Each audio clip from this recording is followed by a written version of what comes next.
There we go. Welcome, everyone. Can you hear that noise? No, cool. There we go. The fortunes of going live. Anyway.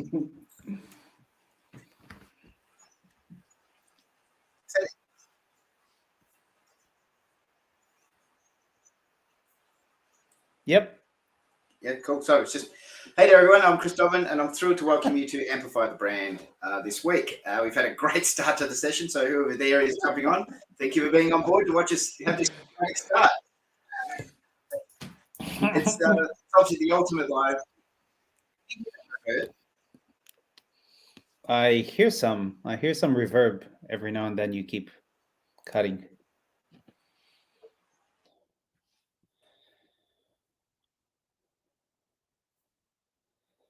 And while Chris is fixing up the technical issue that has gotten in the way, welcome everybody to today's Brandion's podcast, Amplify Your Brand.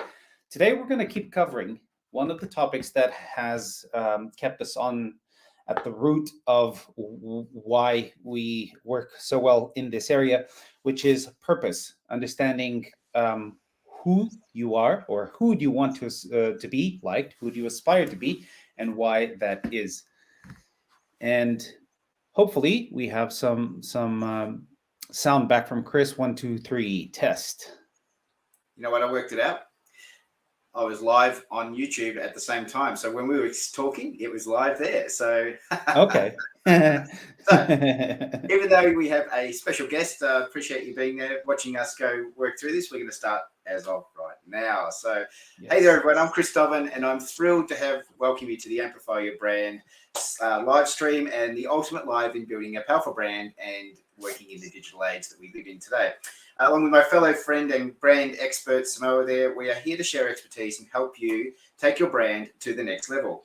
Whether you're an entrepreneur, a small business owner, or a marketing professional, or someone who's trying to get their personal brand off the ground, this is the ultimate live for you. So it's packed with practical insights and strategies that will help you amplify your brand and stand out in the crowded digital landscape. So get ready to take notes and put what you learn into action. Because at the end of this live stream, you'll have a clear roadmap of how you build a brand that truly resonates with your target audience. So I look forward to working with you in this live stream on finding other ways to amplify your brand. And this week we have an interesting topic where we're talking about who you aspire to be like and why this is important. And I guess, Samoa, like insights to kick us off on why this is important. Yes, when you understand who you are and what you stand up for, you become a much more resilient brand, person, business. And this is why we cover at length the topic of purpose. And we have taken a few sessions to revisit from different angles this very ample topic. And let's get right into the slides because we have a few things to cover today. And the first one takes us to the very important question. Actually, who I will, do you aspire? We'll touch on the first thing. One of the reasons why we go through the steps we're going through is we are building this on our PA program. And we are currently in the purpose because it's what we kick off with all clients around the process of understanding if they know where they're going and why they're doing it, then that will amplify their brand. And these sessions we've been going through are some of the key aspects of it. It's not everything we do. It's just a good over-leveling, arching overview of what we do and how we go about it to help you amplify your brand. So if that's something of interest to you and you would like to go deeper into understanding your brand, we would love you to reach out to us and talk about how we can help you take you through the PA program and get your brand to amplify it as far as we can. So I will now pass back to our man and he will talk about the topic he was just getting passionate about. So talk to me about that. Who am I? Very, very universal question. Very, very deep. And why am I wanting to be that person? What does that person feel like, sound like, react, do? What is life under that entity that we aspire to be like? Okay. All right. So I will talk. Is this where I talk to the slide, my friend? So we're talking about brand identity versus brand image there. Well, we have one before this one. No, we're going into the introduction. Yeah. Okay. So in branding, it's important to identify who the brand aspires to be like, because it helps you shape your brand's identity and position in the market. And there's that graphic, as you can see on the screen there. Understanding these two things and how they come together to develop your brand helps you desire image and reputation, and your team can work towards creating a clear and consistent brand message that resonates with the target audience. So knowing who your brand aspires to be like, it helps create a benchmark for success. It enables your branding team to measure the progress and assess whether you're on the right track. We'll obviously work through that in the next couple of slides on what those questions are and what that means. But by setting these goals and objectives, it's based on a desired brand image that your team wants to work towards. So it creates the brands that are both effective and successful. Additionally, it identifies who you want the brand to aspire to be and how it differentiates the brand in the competition. So by understanding your target audience, actually I'll leave that because that's something we're going to talk about at the end of it. So at the end of it, really, yes. Yeah, exactly. So right now, I just wanted to take this moment to walk you through the graphic that we have on the screen right there. We're looking at brand identity. We're looking at brand image on the right-hand side, and right in the middle, we have brand. It is far too often that we use intertwinedly each one of them as if they're the same, but actually understanding why they're not the same and where they go in the process will make a better brand at the end. So what is a brand identity? So this refers to the set of characteristics and features, that like your values, attributes, and visual elements that distinguish the brand and differentiate it from competitors. It encompasses elements such as the brand name, the logo, the tagline, the brand colors, the typography, brand voice, values, personality. It's an intentional and strategic representation of the desired image of what the brand wants to put out. This is very key in understanding how we identify who we want to be like or who we aspire to be like. The brand identity is developed internally by the brand people, brand strategists, the people inside the brand. It's a strategy behind putting out a product or a service for that brand. The brand image on the other side is the perception that consumers have of that particular brand. It is shaped by their experiences and interactions. So it's really creating a perception in your audience's mind, which is formed by their interactions and their touch points with the brand, their exposure to its marketing, to its products, customer experiences, etc.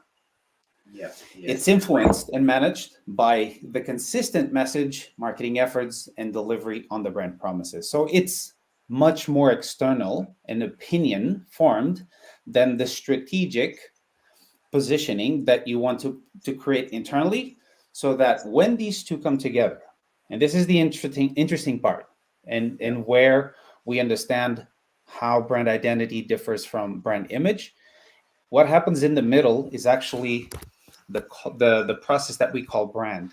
It's that result of what you strategically tried to put out with what was perceived, and now it's actually crystallized into the brand. Yeah. To give one example, we had with a client last year when we were working through this, and they identified that their brand persona was I'm trying to think of the actor. Yes, your Aussie. Yeah, Hugh Jackman. Right. Now, what's interesting about Hugh Jackman as an actor is a lot of his characters on screen are heroic, like mean, edgy.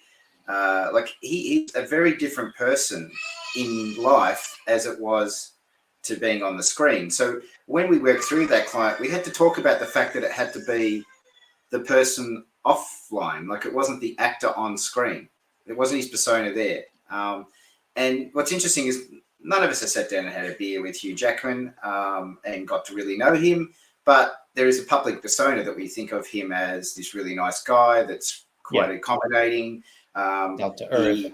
down to earth. Someone, if you could have a beer with him, he would just happily have a beer with you, and you'd be able to talk all day about whatever topic comes up. I don't think he comes across as a closed, person that just arrogant, standoffish kind of personality.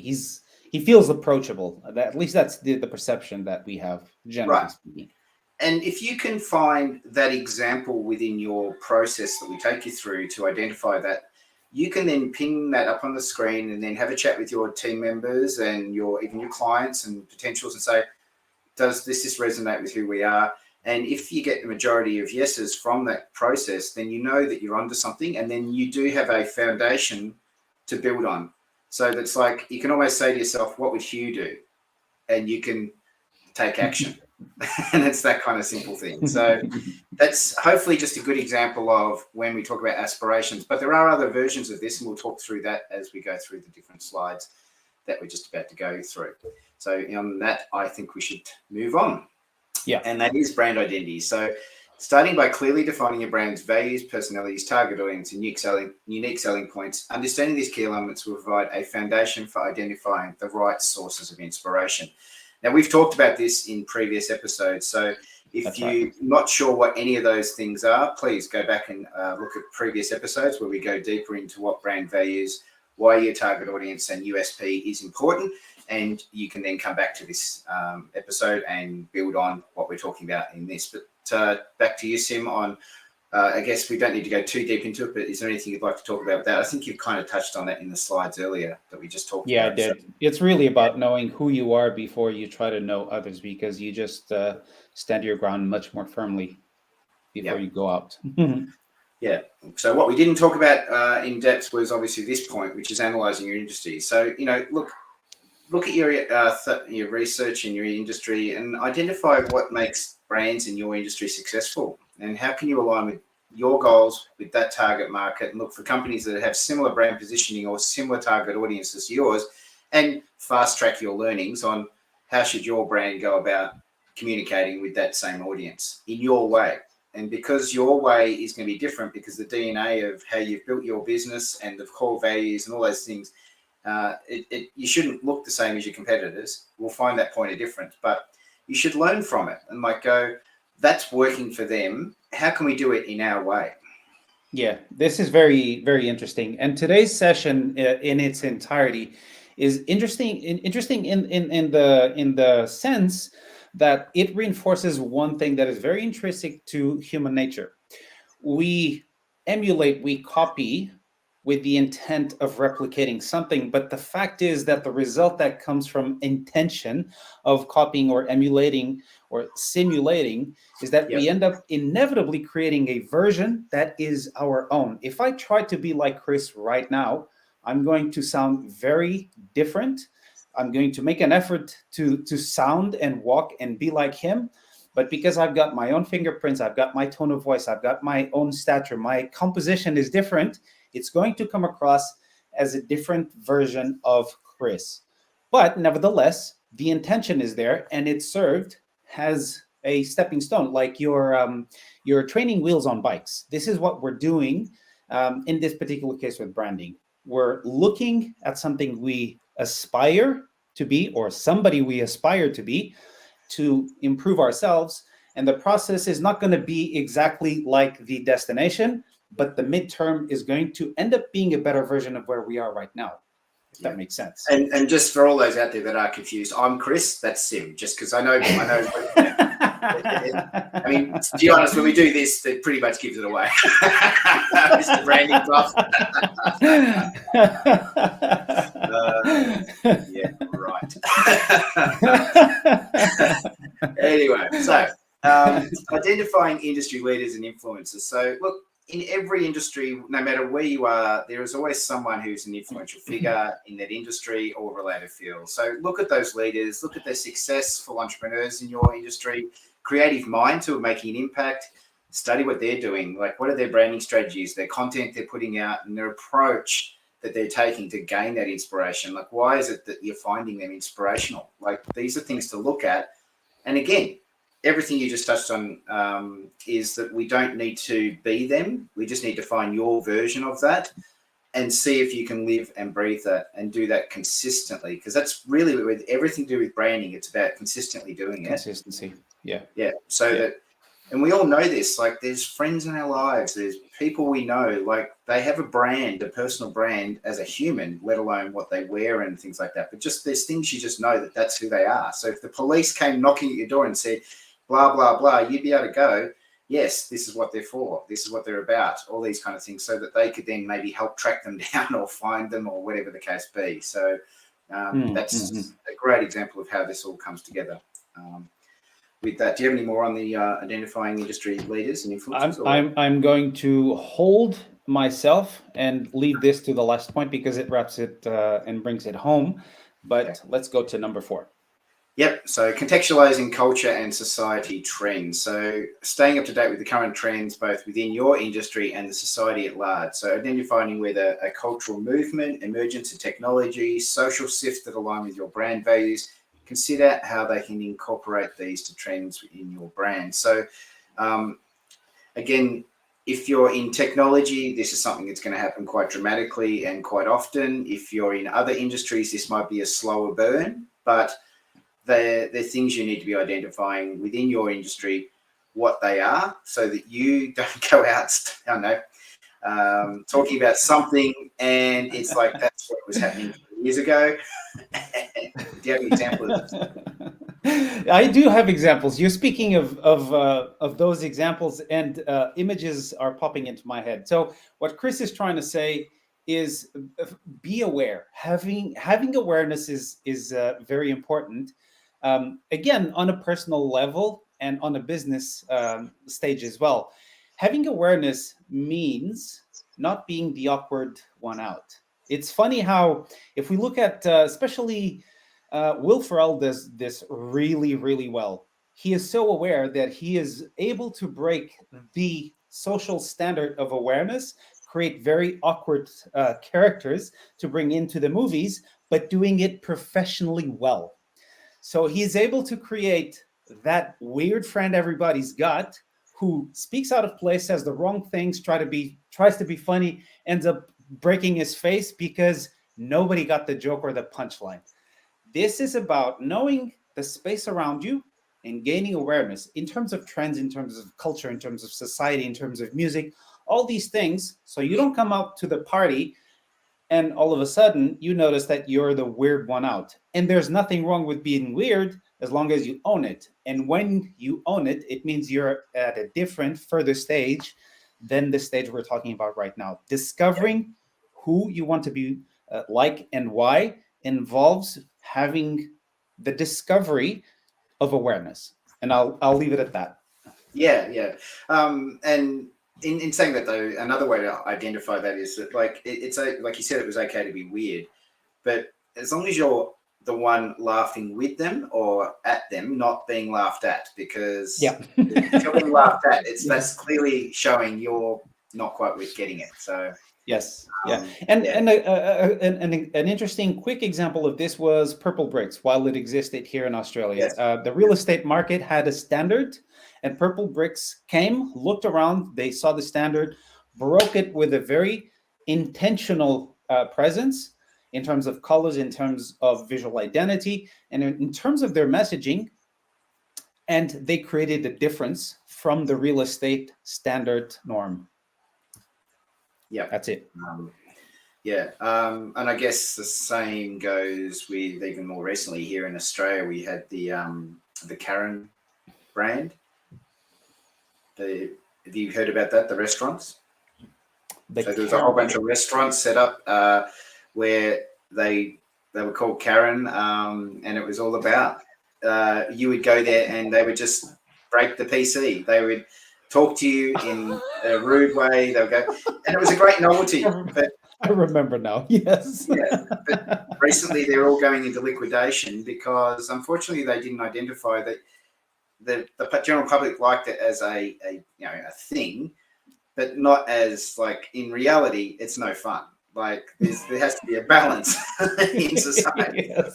So, this was just another good example of good brand execution, but the market wasn't really ready for it, and it wasn't really an experience that people wanted to have consistently. So after the first time you went there, you weren't going back, so yeah, that's correct. That ongoing. That's correct. So these are things you got to be mindful of when you're talking about cultural and society trends.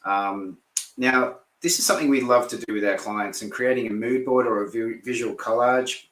It's a way to gather inspiration from various sources, such as creating a visual representation of your findings. So we generally ask clients to go find images, colors, typography, any visual element that resonates with their brand. So this mood board helps them visualize their brand's aesthetic direction, their feel, the features, and what it would feel like to be them.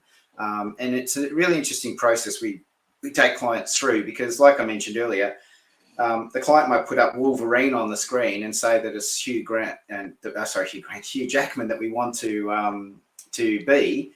Yeah. But it's like, well, hang on, do you want him to be but the like character Wolverine? of Wolverine is completely diametrally opposed to what Hugh Jackman actually comes across in real life. In real life, yeah. So, they're the kind of things when we work through the mood board that we try to get a deeper understanding of why you picked that picture. Or even recently, a client was saying that they love a particular font. And I was like, to them, I tried to explain that font was Helvetica, and that Helvetica is one of the most famous fonts in the world and pretty much used on anything. It wasn't unique to them. And that it was good that they chose it because it was familiar. It's something that people understood, and it was clearly a font that could communicate quite clearly, but it wasn't unique, and they needed to understand that. So yes, there are some examples. And this is always good. And you can bring up the next slide, probably better to visually illustrate the execution of this exercise that we take our clients to. This is actually an interesting moment for many people because they've not done this before. They've thought about it to themselves. They've kept their thoughts to themselves, but never actually got to externalize it. Unless you're a coach or you've done some personal development, this is probably an exercise that's going to be new to you. So when you're given the chance of naming those people that you've learned from or emulated to be before, and we're talking about, like, we have Michael Jordan on the screen right there. What kid hasn't picked up a basketball? And well, maybe not so much today. Today, the reference might have been probably LeBron James. Yeah. But back in the day, what kid hasn't picked up a ball and immediately put himself in his imaginary world that he could be, or he wanted to be, like Michael Jordan? He's obviously collected enough information to relate to Michael Jordan and want to be the personification or his own version of what Michael Jordan has personified throughout his career, which is excellence. And some of us know that excellence came on the back of ruthlessness at times. But nevertheless, he was an icon of the sport that inspired billions of people.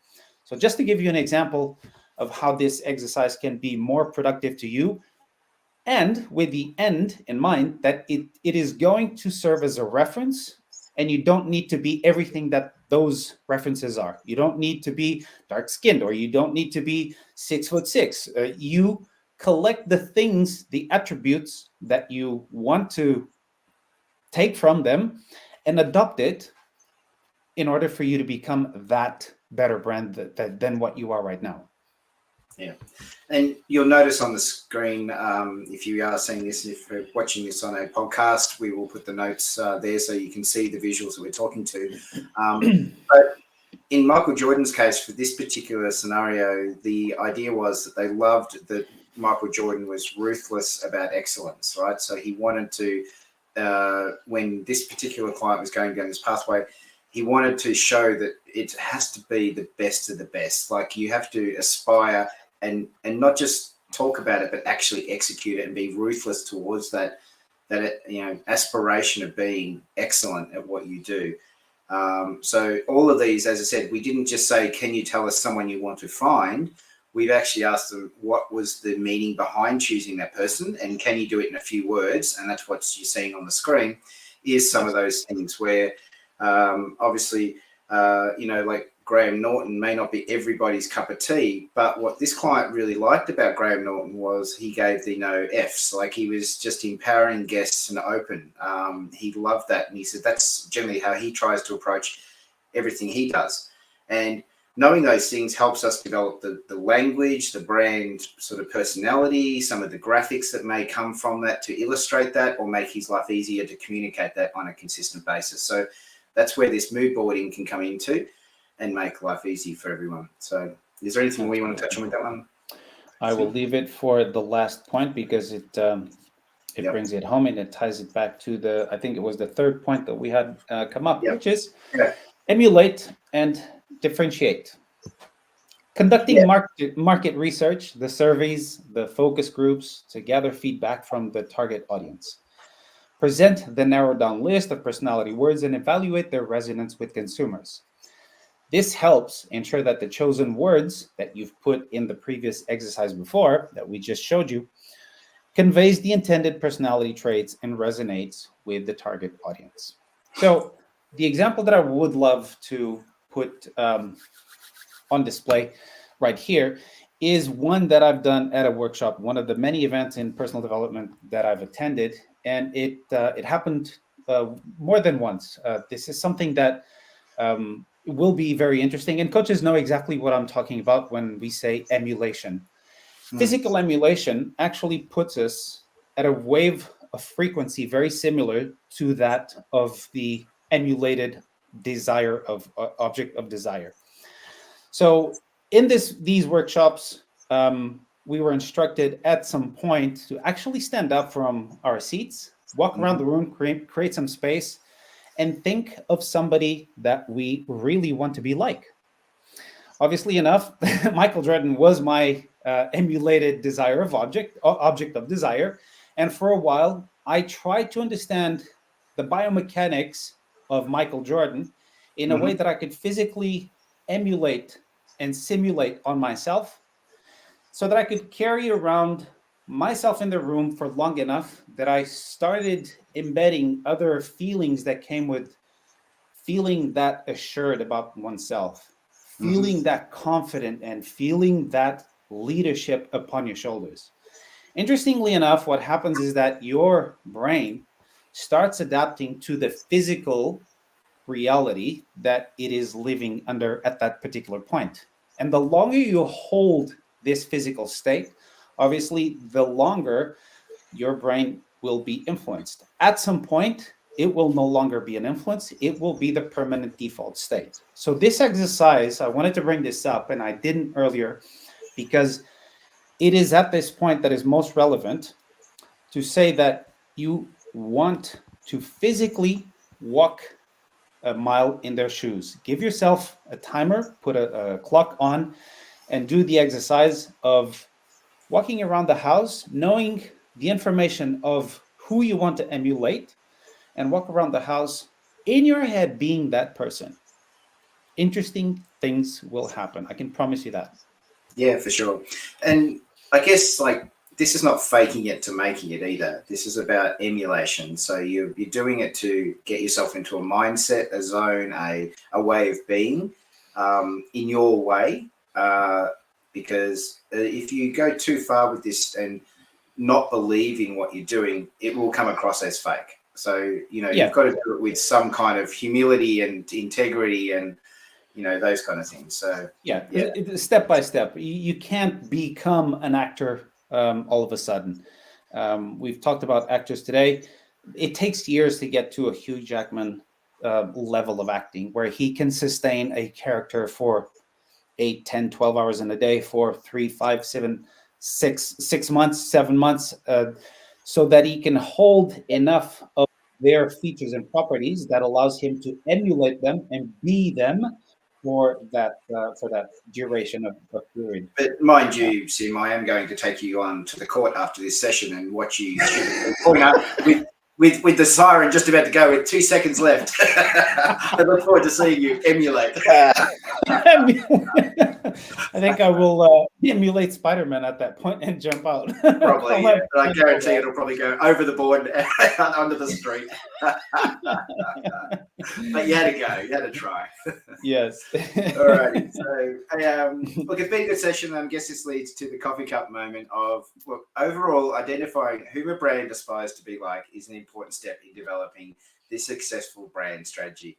It helps you create a clear and consistent brand message, sets goals and benchmarks that differentiate the brand from its competitors, which is ideally what you're trying to achieve with all of this.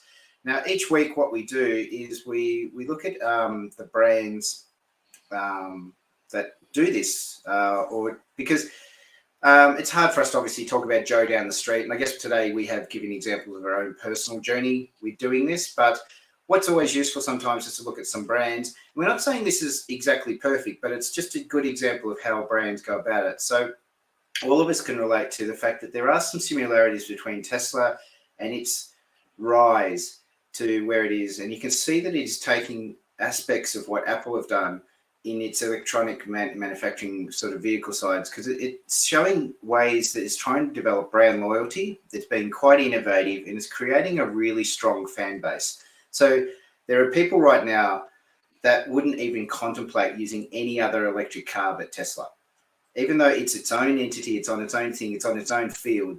I don't think, my understanding is that the BMWs and the Volkswagens and Mercedes-Benz cars that are electric-based are going, can we be compatible with Tesla? I don't believe that's the case. I don't think there's an industry standard there. But and also the fact that you're only seeing Tesla out there at the moment with those things. You don't have branded Mercedes-Benz stations. It's Tesla that we're seeing everywhere when it comes to plugging your car in. Right, so obviously it's looking at ways to create products that are not just functional, but obviously highly desirable and perceived as a status symbol. So anyone who is buying a Tesla these days feels like it's the one to own. I don't think there's any brand out there at the moment that if you own that electric car that people would give you some status quo because you've got that electric car over the Tesla. Correct, I would agree. I don't even know off the top of my mind right now any other electric car brand, tell you the truth, but I'm sure there are. And to be honest, it's because all those brands are brands that we know, but because they don't have a way to differentiate themselves from like their petrol cars, their diesel cars, there's a confusion in their own branding at this point. So another one that may be a bit obscure is the Airbnb being more like Amazon, because it's looking for a platform in short-term accommodation, but it looks to Amazon as its customer-centric approach. So it's looking for exceptional user experience, which is what we all know from, even though it's a bit big brothery with how Amazon do what they do, we feel like it's customized to us and we feel like it's an experience that only Amazon can deliver because of the scope and scale they have. And Airbnb are approaching this. So they have a seamless booking experience. It's personalized with recommendation, has a wide range of offerings similar to Amazon's approach in e-commerce. So anyone that is booking through Airbnb, and I've been through this process, it is exactly that. It's for accommodation. So a great example of how two big brands have sort of found ways to sort of inspire each other. Another one is Spotify and Netflix. You can clearly see these two are doing it in different ways. One is a leading music streaming one, and obviously Netflix is doing it with curation of personal recommendations with the video that we watch, or movies and TV shows. So you can clearly see these two are the two leading personalized brands when it comes to this kind of curated way that we receive information. And I mean, I'm an Apple person, but I've stuck with Spotify because they seem to know how to put music in front of me that I want to listen to, where I find when I'm using Apple, it's not as curated. I feel like it is a little bit manufactured, and I've noticed that. And it's something I can't put my finger on, but it's just something that happens when you're in a mood and you just feel like you stay in that mood. When I'm listening to Spotify, I find with Apple, I'm in the mood for a couple songs, and then all of a sudden I just seem to lose traction. It just seems to put something in that just doesn't feel. So the algorithm that the two companies use clearly show that. So, and I was just touching on that algorithm, recommendation systems. It's tailored, it's engaging. It's similar to how when Netflix, and I know this because my partner, she has totally different Netflix taste. And when I open up her Netflix, I'm just like gobsmacked at like, did that even exist, or that show's there? Or it's like visiting somebody's YouTube feed. It is completely different than what it would look like for yourself in your own computer. Yeah, and then I get horrified when my kids have jumped onto my Apple TV and started watching YouTube, and you should see what pops up in my feed. You see what comes up, yes. Yeah, and the final brand we just want to touch on is Starbucks. So Starbucks, even though not so well known here in Australia for doing this, but globally that's what it's trying to do. It's trying to be the McDonald's of coffee, where you go anywhere in the world, and you just know that you're going to get the same experience with Starbucks wherever you are, and you're going to get that coffee. So McDonald's obviously been very successful at establishing itself everywhere in numerous countries. Starbucks have had maybe nowhere near the same success, but they have definitely tried the same strategy of replicating this on a global level, so that wherever you are in the world, you know there's going to be a Starbucks, and it's going to be there, and you can just go buy that coffee and know that it's going to be the same as home. If your home is America, basically. which is why you find the core audience of the Starbucks being American, and this was definitely the case in Barcelona while I was living there. In a radius of less than 2 kilometers, there were 3 Starbucks. Three. And every time I stepped inside one of those Starbucks, because I loved their cheesecake, I wasn't there for the coffee. I sat down and I realized immediately, oh, this is a lot of American sounding volume coming in, not your Catalans or your Spaniards in the regular language. Yeah, exactly. But I mean, and again, because unfortunately for America, Australia had developed its own coffee culture. We didn't take it in that well because we had a cafe culture, but it wasn't a coffee culture. So we didn't just do it for the coffee. We went for the experience of the coffee at a location, and we had a particular way we did it. And that's why, again, Starbucks has not been as successful in Australia because we weren't competing. Like in America, the difference was they were dealing with that. I don't know, that you see it in every movie. There's a diner and the person brings out that mug of coffee and they just pour it into their cup. Oh, yes, like black tar, you know, like yes. so if that's been their experience and then they experience a latte, you know, all of a sudden it doesn't cover it. It just doesn't do it justice. No, exactly. No. Right. So again, it's sort of an example of where America's been built more on the Irish European side of things. We were built on sort of Italians and Greeks in that 60s period, and they brought their coffee with them, and that's where we were able to take that to the next level. So great examples of how, again, the aspiration works. But anyway, we are getting on. We didn't beat our best total yet, but we are definitely pushing the almost 40-minute mark. So thank you for sticking with us if you're currently with us. And we really do appreciate you supporting us. And look, we're going to touch on another topic next week that's going to build on this one. I think it's the final one in our sessions on the purpose part, and we start getting into how we go about developing your brand by solving problems. So looking forward to that in a couple of weeks. But next week, look forward to having you back as we help you amplify your brand. And I guess, Sim, is there any final thank yous, sign-offs, anything you'd like to mention as we close today's session? You said it all. Thank you for sticking through the first few minutes of stumbling up and down. Today's podcast didn't start in the same exact way, but it definitely finished on a high note. Thank you to everybody who's been in, and please let us know where you're listening to this from. We are always very curious to know, in whichever platform that is as well. Thank you. So thank you again, and look forward to next week when we help you amplify your brand.